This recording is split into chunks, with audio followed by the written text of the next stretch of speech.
Bonjour à tous. Donc nous voici au cœur du vignoble. Fait pas très chaud ce matin. Alors bonjour Louise. Je vous avais dit que je serais en direct un peu plus tôt. Finalement non. J'ai respecté l'horaire de départ. Il est 10h30 et donc voilà. Je vous emmène au cœur du vignoble. Nous sommes de nouveau dans une parcelle où je vous avais emmené la semaine dernière, ouais c'est ça à peu près la semaine dernière, qui s'appelle la Jeune Tonnette. Et nous sommes dans une nouvelle vigne. Voilà, je voulais vous parler en fait de l'installation d'une nouvelle vigne. Alors c'est un événement parce que on l'installe pour au moins 40 ans, voire plus. Merci. Je vais vous la montrer mieux la vue. Attendez. Hop, voilà. Voilà. Donc voici la Jeune Toinette. Vous voyez donc là on a une vingtaine d'arts, un peu plus de 20 arts d'ailleurs en nouveau plan. La première fois qu'on va les récolter en fait ce sera l'année prochaine en septembre 2021. On les a plantés l'année dernière et avec notre amie Louise qui nous fait coucou d'ailleurs. Elle est venue quand on a pris le verre de l'amitié à la fin de la plantation le soir. Et donc à côté en fait on a de la vigne qui a plus d'une trentaine d'années également là à côté, qui est la poursuite de notre vigne. C'est également la Jeune Toinette. Alors comme je vous l'ai expliqué la semaine dernière, en face on a et en plus, on a un super beau soleil. Là, tout de suite, il vient d'arriver. Donc, en face, on a Dormans. Vincelles se trouve là-bas. Et entre nos deux communes, il y a la Marne. Et juste après, là-bas, c'est l'Aisne, en fait. Donc, on change et de département et de région pour vous situer un petit peu où on est. Voilà. Donc, l'installation d'une nouvelle vigne. Alors, pour ceux qui suivent un petit peu mes vidéos, vous allez remarquer que nos fameux bébés vignes, ils ont bien poussé depuis quelques jours. Ils poussent très vite. On dit qu'on prend à peu près une feuille par jour, donc ça va très vite. Et encore en ce moment, comme il a fait vraiment très chaud, ça va encore plus vite. Voilà. Donc, et comme je disais déjà la semaine dernière, on est assez content parce qu'en fait, il n'y a pas un plant qui n'a pas repris. Ça peut arriver quand on a de la jeune vigne comme ça que certains plants ne reprennent pas du tout. Et là, ils sont tous là. Voilà. Donc on est dans l'installation d'une vigne. C'est pas forcément le plus facile pour nos salariés parce que c'est assez dur. Alors là on est sur la première phase qui est planter les piquets.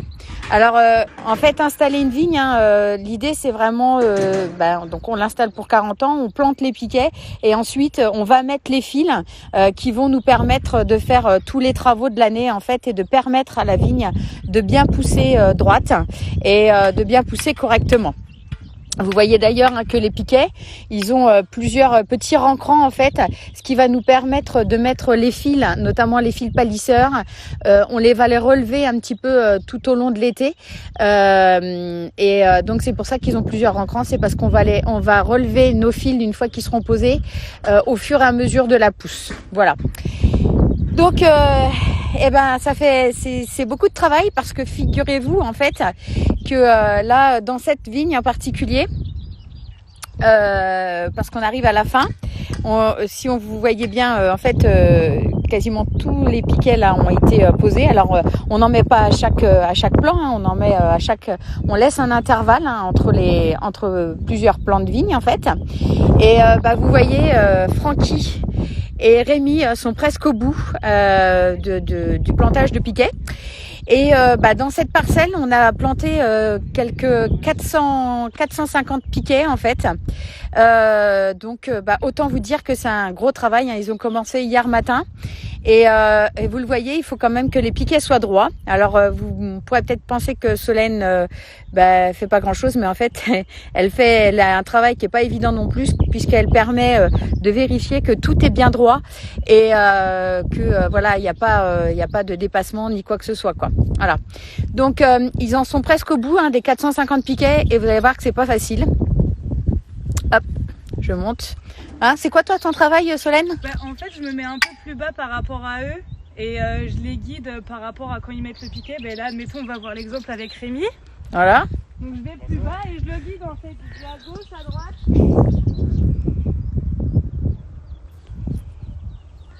Un peu plus à gauche.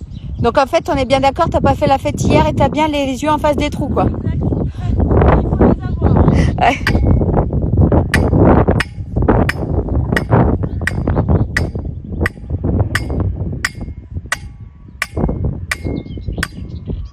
Alors c'est un boulot un peu bruyant, hein. Donc et puis effectivement, donc avec le cordeau, on vérifie hein, que tout soit bien. Louise, elle dit, elle travaille toujours cette fille, mais bien sûr qu'elle travaille toujours, hein. Et elle apprend toujours. Hein. Donc avec le cordon, on vérifie effectivement hein, que tout est bien droit. Les fils, évidemment, ils vont partir du bas et arriver vers le haut, mais là, les piquets, on les plante, voilà, dans l'autre sens pour être sûr que tout soit bien. Donc là, tu fais quoi, Rémi? Là, je les mesure pour les mettre à 1 mètre de hauteur. Très bien. Ouais, parce que c'est le premier de la lignée que tu fais là, c'est ça? Ouais, on est d'accord. On va mettre le cordeau. Et voilà. Alors, il faut qu'ils soient tous évidemment à la même hauteur et donc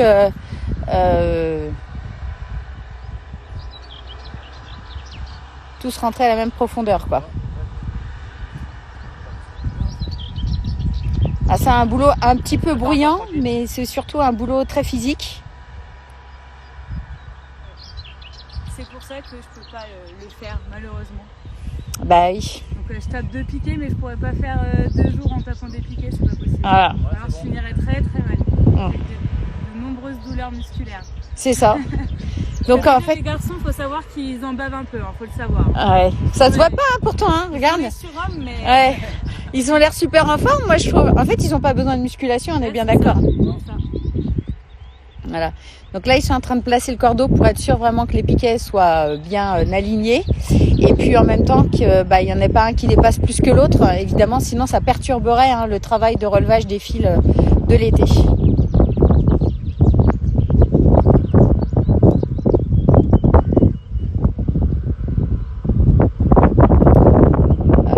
Donc il reste quoi?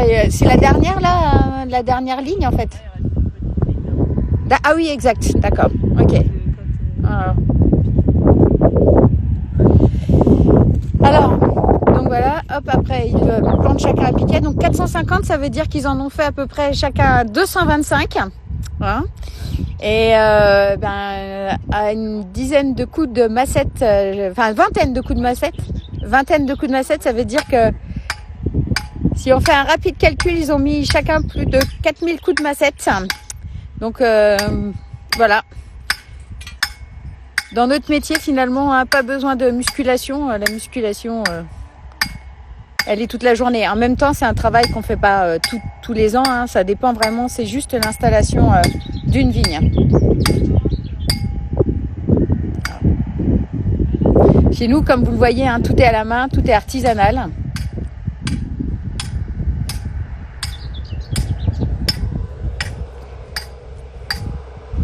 Alors là, il a plu un petit peu en fait hein, hier, donc ça facilite un petit peu le travail. Hein. Le sol est un peu moins dur hein, parce que c'est vrai que ces derniers temps il n'a pas plu beaucoup, donc c'était un peu dur le sol. Là, ça va, c'est un peu plus facile. Et en même temps, comme vous l'avez vu, les plants poussent vite, donc il n'est pas trop question d'attendre trop longtemps avant d'installer la vigne. Et finalement, c'est assez simple hein, dans cette vigne parce que dans certaines vignes, en fait, il y a un petit peu de vent, j'en suis désolée. Dans certaines vignes, comme on est sur une terre où il peut y avoir des gros cailloux et des grès, et malheureusement, des fois, c'est plus compliqué. Et parfois, si on a des grès très très profondément enterrés, on peut même être amené à déplacer un piquet en fait parce qu'on ne pourra pas le planter. Les grès un petit peu, hein, mon père me dit toujours, c'est un peu comme les icebergs. Des fois, on ne voit que une petite surface, mais finalement, c'est pas très bien en profondeur. À quelle profondeur le grès est enterré. Donc voilà, là vous voyez d'ailleurs, hein, il y a quelques piquets. Hop. Il y a quelques piquets qui vont être remis plus tard, soit avec autre chose que la massette. Vous voyez là, il y a un piquet qui a été laissé. Il y a un piquet qui a été laissé sur le côté parce que avec une simple massette on n'y arrivait pas. Donc alors même pendant quand on plante. Ouais, c'est bon comme ça. j'ai une question de Louise, mais je suis pas sûre de très très bien saisir ce que tu veux me dire, Louise. Donc, même pendant que je plante, on n'a pas le droit à un petit dîner? Pas de dîner? Je suis pas sûre de saisir, excuse-moi Louise. Mais oui, ils ont des pauses, hein. Si c'est ça qui t'inquiète, je te rassure, hein. Ils ont le droit de faire des pauses. D'ailleurs, quand on arrive comme ça en bout de vigne, il y a intérêt un petit peu à prendre son temps et à se ménager. Voilà.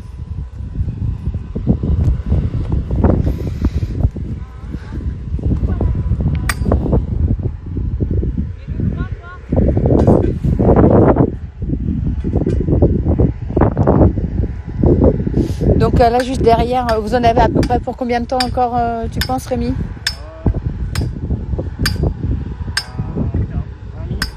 Ouais. Voilà. Après, effectivement, ils installeront des fils. Voilà. Donc ici, comme c'est du chardonnay, il y aura en plus des fils en plus, hein, pour la taille. Hop.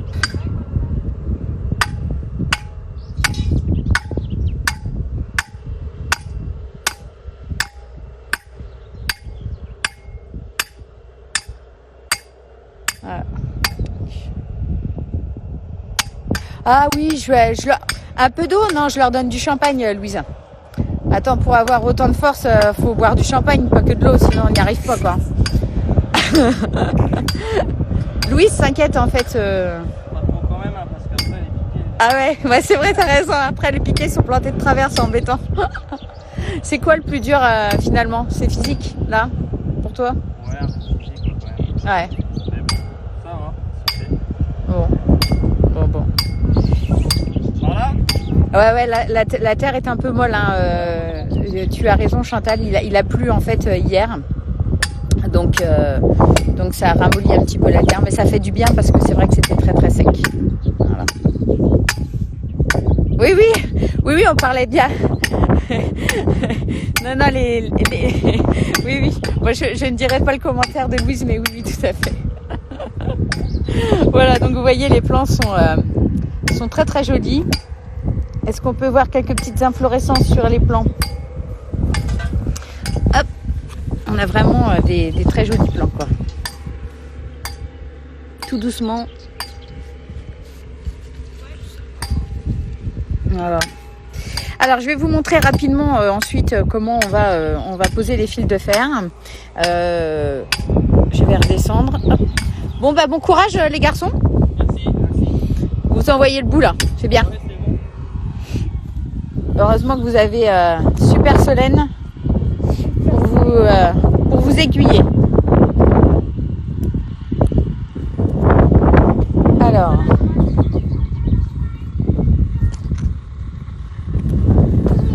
Hop. Donc on redescend. Je vais vous montrer un petit peu. Je vais vous montrer le matériel qu'on utilise.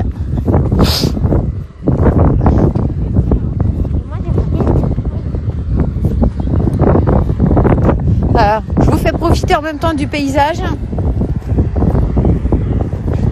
Voilà, vous avez vu, on a de la chance, il fait beau. Alors il ne fait pas très chaud honnêtement. Il y a un petit vent qui est assez frais. Hop. Alors, quelle est la taille minimale d'une parcelle? Ah il n'y a pas de taille minimale en fait. J'aime bien ce genre de questions. Merci de poser des questions. Il n'y a pas de taille minimale en fait parce que aujourd'hui le cadastre ici est très très morcelé en fait. Si on regarde juste cette parcelle que je vais vous montrer une fois que je serai arrivée en bas, il n'y a pas de taille minimale vraiment. C'est-à-dire qu'il y a des numéros de cadastre qui font même pas un art en fait. J'ai des numéros cadastraux, ils font 50 centiards. Enfin vraiment c'est très très morcelé. Donc ne serait-ce que cette parcelle par exemple, vous voyez, il y a une dizaine de numéros cadastraux. Donc ça veut dire qu'à un moment on a réussi à soit là c'est une vigne assez historique hein, dans la maison. On l'a depuis plusieurs générations. dans ma famille, mais c'est vrai que parfois il a pu s'avérer utile de faire des échanges en fait pour faire une plus grande parcelle afin que ce soit plus facile pour la travailler. Mais on peut avoir des parcelles qui font à peine un art. On en a quelques-unes en Champagne et la taille moyenne en Champagne d'une parcelle c'est 12 arts 50. Donc c'est très petit. Là, si vous regardez toute notre parcelle ici là, ça fait un petit peu moins de 50 arts en totalité. Donc voilà, c'est en Champagne les parcelles elles sont très très petites. Voilà. Hop. Donc ensuite effectivement Solène, Rémi et Francky vont utiliser ce genre de matériel. Vous voyez, c'est une sorte de grande roue en fait, où on va prendre le fil. Donc il y a plusieurs couleurs de fil, il y a plusieurs fils, et effectivement, il y en a un qui va se mettre, qui va rester en bout, et puis il y en a, chacun va prendre des fils et va les monter grâce à cette grande roue. On prend l'embout du fil et on le monte jusqu'en haut en fait, voilà, pour pouvoir l'attacher jusqu'en haut. Voilà. Et on va tirer au maximum. Alors les fils qui eux vont pas bouger comme les fils lieurs, etc. On va les tirer au maximum. Et en fait, ce sont surtout les fils palisseurs sur lesquels on va laisser un petit peu plus comme ici, vous voyez. Ici, on a plusieurs fils. Donc, celui-ci, il est vraiment fixé pour plusieurs années. Et ces fils-là, par contre, on les monte, on les descend et on les monte en fonction de la pousse de la vigne, en fait. Mais ça, je vous montrerai ça la semaine prochaine, parce que c'est un vrai travail de remonter les fils. Mais voilà, ces fils-là, les fils lieurs, eux, ils ne bougent pas. Et là, ceux-ci, on les bouge vraiment. Enfin, on les fixe pour qu'ils ne bougent plus du tout, quoi. Voilà. Donc plusieurs fils. Là, ils en ont encore pour un petit bout de temps à finir d'installer cette vigne. Mais on le fait une fois pour 40 ans. Et ensuite, on peut bien sûr réparer toute l'année parce qu'il peut y avoir de la classe, etc. Mais là, c'est quand même un événement, comme une plantation. C'est quand même un événement d'avoir ce genre d'installation. Voilà. Et écoutez, est-ce que vous avez d'autres questions avant que peut-être on se dise au revoir pour la journée, peut-être, je ne sais pas. Je vous remontre un petit peu le paysage. Allez, hop, tac. Voilà. Vous voyez, heureusement qu'on a les vignes en Champagne pour être pas complètement confinés, parce qu'effectivement il y a le travail à l'extérieur, et vous voyez que c'est surtout important de montrer que c'est un travail qui n'attend pas, parce que la vigne elle pousse et puis il est question de se dire on verra plus tard. C'est vraiment très très important de continuer à travailler la vigne. Et là, si on veut, alors elle sera pas, on est d'accord, on va pas la récolter cette année, mais il faut quand même qu'elle ait déjà toutes les conditions pour se développer le mieux possible. Voilà. On est sur du chardonnay, voilà, puisqu'on pose la question, c'est vrai que j'aurais dû commencer par là. On est effectivement sur du chardonnay.